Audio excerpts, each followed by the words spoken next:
that you can see this white building, which was the very first city hall of Buda from 1692. The white building with that indoor balcony. The brown building, now next to the church, you can see a long building, a very beautiful renovated Baroque main facade. This is the Hotel Hilton, which is a very nice 5-star hotel, and this side is beautiful because the building was once a seminar. Here you see the main facade of the Dominican monastery, which courtyard is built into the Hotel Hilton. The brown building, this was a former Ministry of Finance, but it is used for different offices, and different companies have their offices in there. Once here was a fish market in the medieval ages. There was a fish market area, and the fisherman's village was here on the slope of the hill. And then the latest renovation of the church, when it was ready and it was beautiful, then the architect, he thought somehow, it looked terrible to have a fish market next to the beautiful church. So he designed this bastion. There's a wonderful view on the city from the top of the Bastion.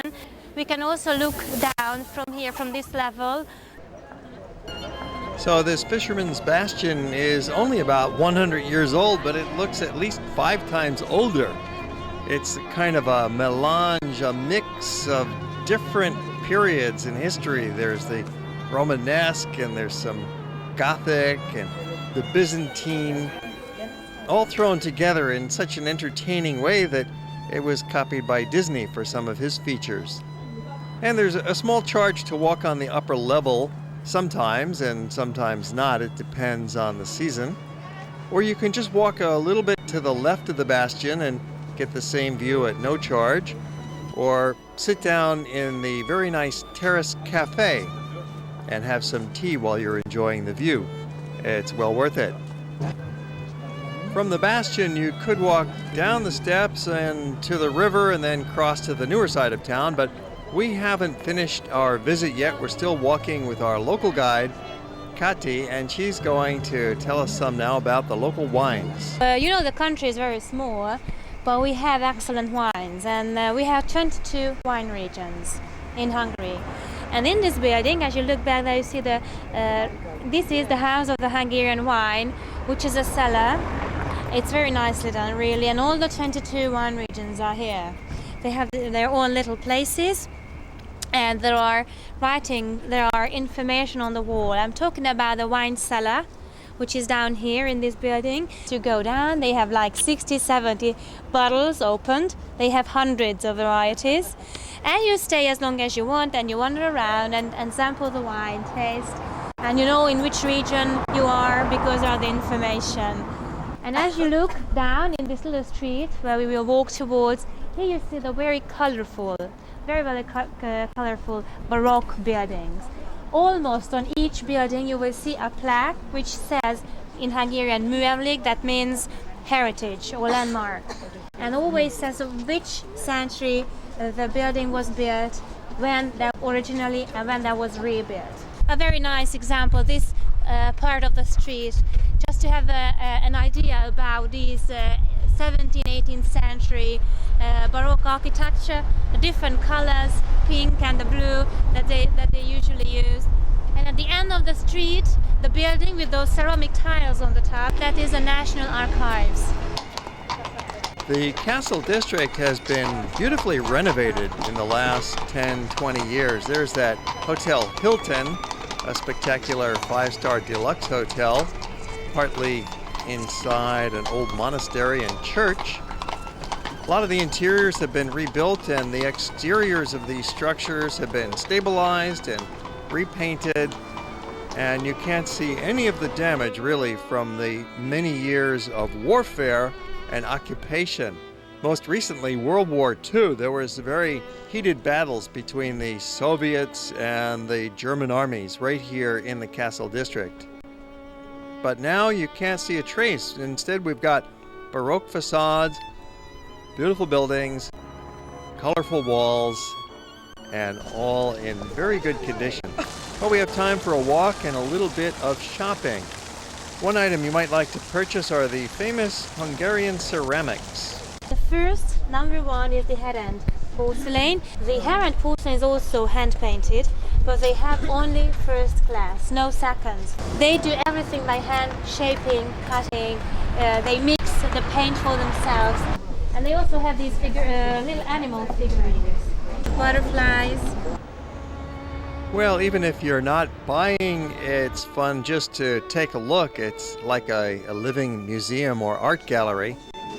Quite expensive, but there's no charge to look. Not $199 US. Do you have a collection? Yes. Okay. And then we took some free time to just continue strolling through the castle district. It's really not a large neighborhood, so it's easy to get around on foot, or you could hop on one of these horse carriages if you choose to get a narrated tour.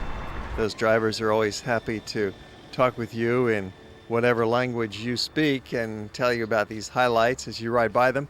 Or just take a walk. It's about 1 mile long and about 4 blocks wide, and half of that is taken up by the Royal Palace. Here's the Music Museum. Franz Liszt stayed there, Beethoven stayed there. There's a number of smaller museums. There's the Vienna Gate.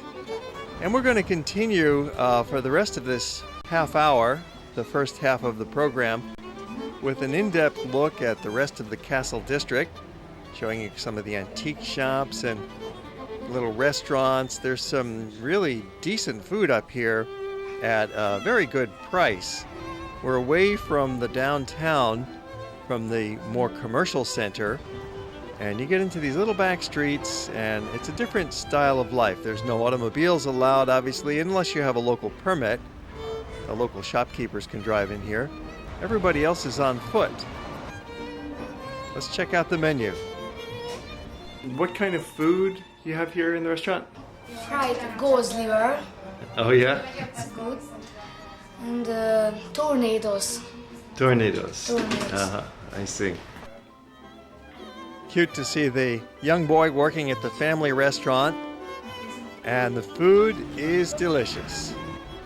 Very good prices in Hungary. Of course, if you go to a fancy restaurant or in a fancy hotel, the prices are going to go up considerably. But here in these little neighborhoods, it's a lot cheaper.